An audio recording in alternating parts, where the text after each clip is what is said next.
สวัสดีครับ Good day and greetings from Bangkok.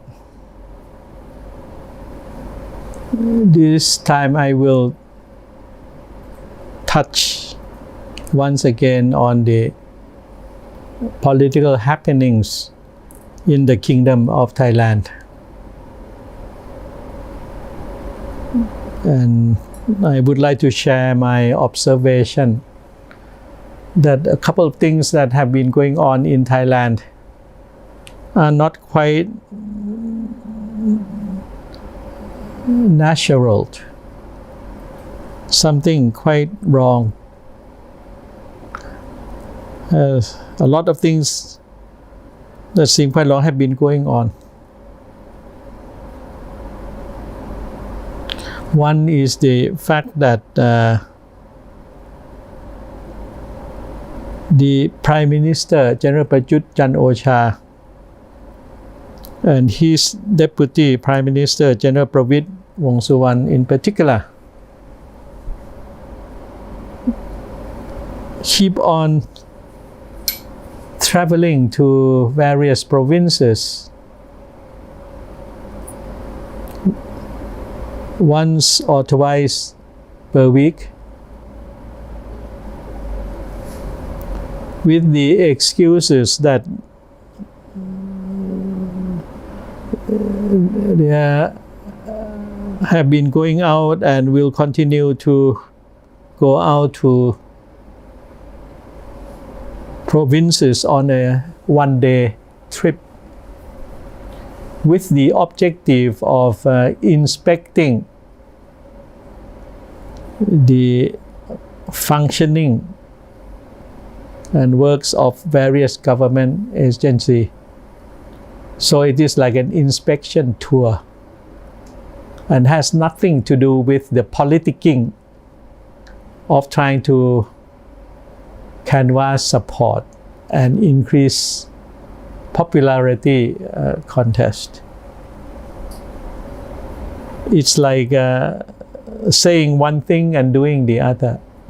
There is no need for Prime Minister or Deputy Prime Minister to every week has to go out of Bangkok in order to inspect activities in each of the province. There is nothing that could be construed as an emergency situation. The flooding period of Thailand has already passed over many weeks ago and so on. There is no famine.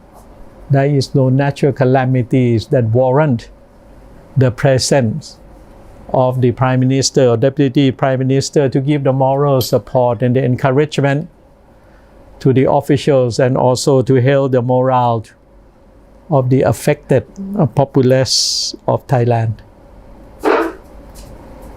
In reality, this inspection tour, from my point of view, and I believe so many of the political pundits and so on and observer of Thai politics, is the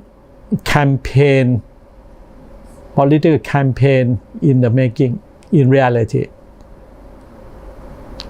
And in that sense, therefore, I would like to urge all of us to join together to urge the Prime Minister and his Deputy Prime Minister to be honest and to be realist and to spend more time working at the government house in Bangkok. The inspection could be left to the provincial governors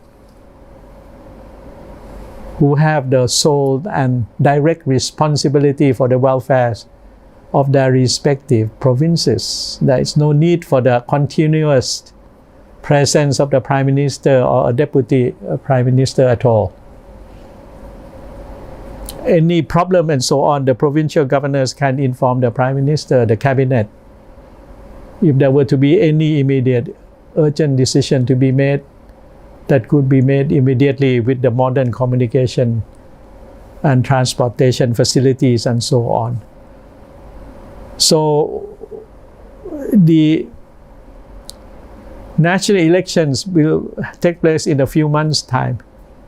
And whatever inspection tours, the so-called inspection tours by the Prime Minister or any one of his ministers cannot be construed otherwise except as using the opportunity and the governmental resources and so on to gain popularity and to gain votes, or even to provide some sort of moral support or favor to the supporters and all of this and so on. Let us not play game. That should be, I think, the motto. Let's respect the people in not trying to fool them. And for the politicians, the prime ministers and so on, to respect themselves, to be true and honest to themselves, and not to continue to use this so-called inspection tour for political purposes. It's very childish, and it's a sort of a shameless act. It's not an honorable act. So this is what the concern that I would like to express. The second point is about this. Many of the government officials, especially from the police department, that have been involved in many of the criminal acts and so on. The latest one was the fact that a few low-ranking policemen were able to go to the doors of the aircrafts after the aircraft have landed to welcome a set of Chinese tourists and to facilitate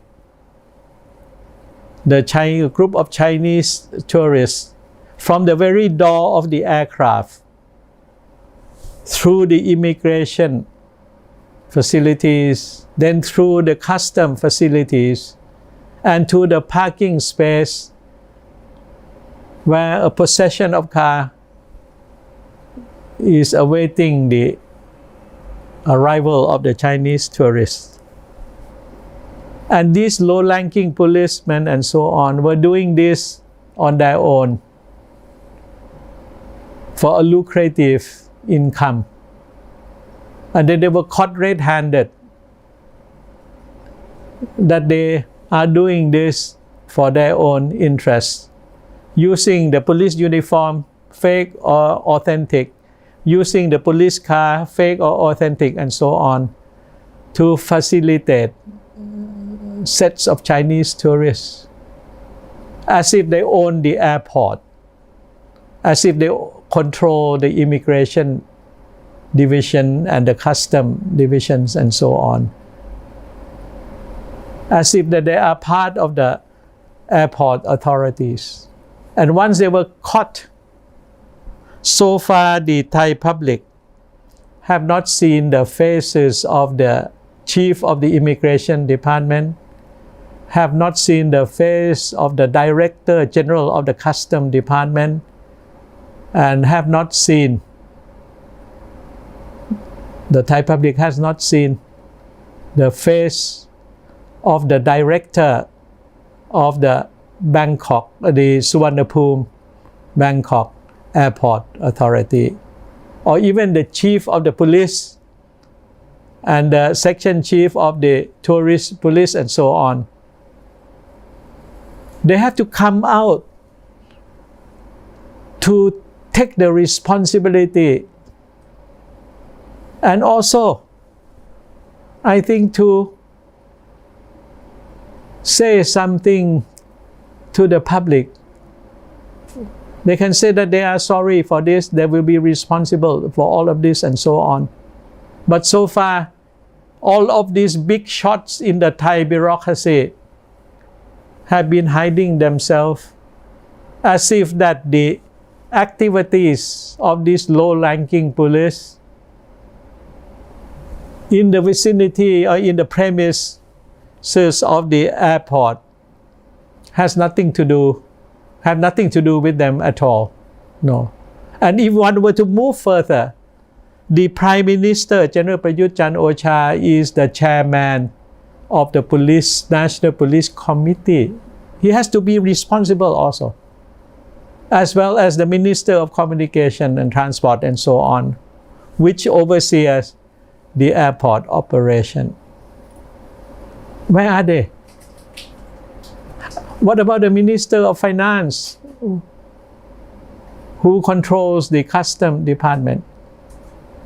So senior officials, the bureaucrats and so on, as well as politicians, from the Prime Minister downwards to solo members of the cabinet, have to come out and take the responsibility. Not only to see that justice and enforcement of law are back in place, but for them also, not to say that they are sorry, but could they also put some punishment on themselves, like cutting the salary and all of this, to show that they are part of the responsible entity of the Thailand. And the fact that low-ranking policemen could do whatever they like inside the airport. In a sense, airport is part of the sovereignty of Thailand. That's why we have the Custom Department and the Immigration Department. And for the low-ranking policemen to facilitate the Chinese tourists and so on is, in a sense, is infringing upon the sovereignty of the country.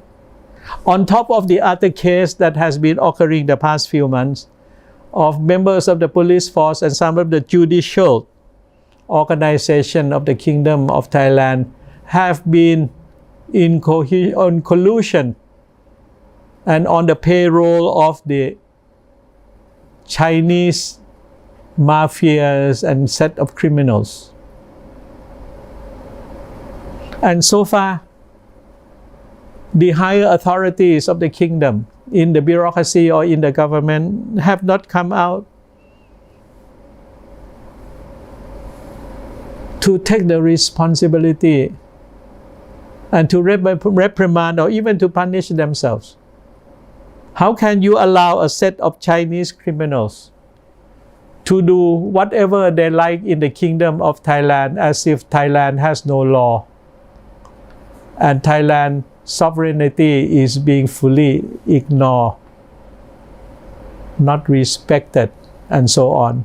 And the doings, the bad doings, did not start from the Chinese side, but start from the Thai side, the corrupted officials, the inefficient, inactive set of politicians. So these are some of the worrying things that have been occurring in the Kingdom of Thailand. And I think we cannot go on like this as a sovereign kingdom, as a country that professes to have a lot of culture, tradition. But the rules of law must be the name of the game. And the honor of country must be fully respected, starting from the position of the prime ministership and down the line to the ordinary low-ranking officials. We cannot go on like this, where every 2 or 3 weeks a crime is being made known to the public. And again, some police officials are involved in all of these criminal acts. It's a shame for the country as a whole, and I am fully ashamed of my country. And I cannot, I think, go on just simply observe. But I feel that the urge that we must do something, we have to rally to bring back the good senses of the office holders in the Thai government and in the Thai society as a whole. ขอบคุณมากครับ Thank you very much.